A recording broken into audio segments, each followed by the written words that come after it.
എല്ലാവരും നമസ്കാരം. ഞാൻ ഡോക്ടർ റോബിൻ രാധാകൃഷ്ണൻ. നന്ദി പറഞ്ഞിട്ടുള്ളൊരു വീഡിയോ ആണിത്. ഞാനൊരു കുണ്ട്രക്കാരനല്ലാഞ്ഞിട്ട് കൂടി ഏകദേശം 19,000 വോട്ട് അടുപ്പിച്ച് എനിക്ക് ലഭിച്ചു. എനിക്ക് വേണ്ടി സിൻസിയറായിട്ട് വോട്ട് ചെയ്ത, എന്നെ സ്നേഹിക്കുന്ന എല്ലാവർക്കും, കുണ്ട്രയിലെ എല്ലാ ജനങ്ങൾക്കും എന്റെ ഹൃദയത്തിൽ നിന്ന് ഞാൻ നന്ദി രേഖപ്പെടുത്തുന്നു. അപ്പൊ എനിക്ക് ഏറ്റവും പുച്ഛമായിട്ട് അല്ലെങ്കിൽ കഷ്ടമായിട്ട് തോന്നിയൊരു കാര്യം എന്ന് പറഞ്ഞാൽ, കോൺഗ്രസ് എന്തായാലും ജയിച്ചു അല്ലെ, കോൺഗ്രസ് ആണ് കേരളം ഭരിക്കുന്നത്. പക്ഷെ ഞാനിപ്പോ മെയിൻ സ്ട്രീം ചാനൽസിൽ കുറച്ച് ന്യൂസ് കണ്ടതാണ്. അവരുടെ CM ആകാൻ വേണ്ടിയുള്ളൊരു അടി, അതിൽ തന്നെ സത്യം പറഞ്ഞാൽ തർക്കം. അത് മാത്രമല്ല, അവരുടെ ഈ നേതാക്കളുടെ ഫ്ലെക്സുകൾ പല സ്ഥലത്തും അവരുടെ തന്നെ പ്രവർത്തകർ വലിച്ചു കീറുന്നതായിട്ടും കണ്ടു. സത്യം പറഞ്ഞാൽ പുച്ഛം തോന്നി, കഷ്ടം തന്നെ തോന്നി, പരമകഷ്ടം.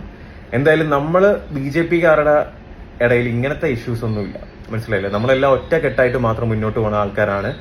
പിന്നെ അഭിമാനത്തോടെ എനിക്ക് പറയാം, ഞാനൊരു BJP-കാരനാണ്. അല്ലാതെ ഈ പറഞ്ഞ പ്രവർത്തകർ, ലീഡേഴ്സിന്റെ ഫ്ലക്സും കാര്യങ്ങളെല്ലാം വലിച്ചു കീറുന്ന രീതിയിൽ അത്രയും തഴുന്താർന്ന ഒരു പാർട്ടിയിലല്ല ഞാൻ എന്നുള്ളത് എനിക്ക് സന്തോഷപൂർവ്വം പറയാം.